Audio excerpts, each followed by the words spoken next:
So you guys are love watching my water itinerary videos. তার জন্য আমি একটা নতুন ভিডিও নিয়ে চলে এসেছি। তো সকালবেলা ঘুম থেকে উঠে বয়েলড এগ আর পিনাট বাটার দিয়ে ব্রেড খেয়ে নিয়েছি।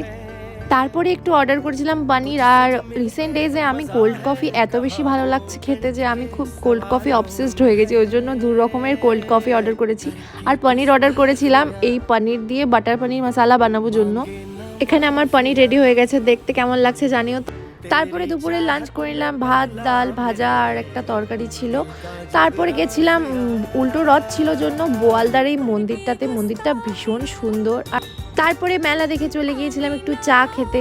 চা খেয়ে মনে হচ্ছিল কিছু একটা খাই, তার জন্য গিয়েছিলাম আমুলের এই আইসক্রিম পার্লারটাতে। এখানে প্রচুর আইসক্রিম অ্যাভেলেবেল ছিল, আমি কি আইসক্রিম খাবো ডিসাইড করতে পারছিলাম না। আমার জন্য আমি এইটা নিয়েছিলাম আর ওর জন্য আর একটা অন্য ফ্লেভার নিয়েছিল, তো ওরটা বেশি টেস্ট লাগছে তাই ওরটাও খেয়ে নিলাম। So that's it.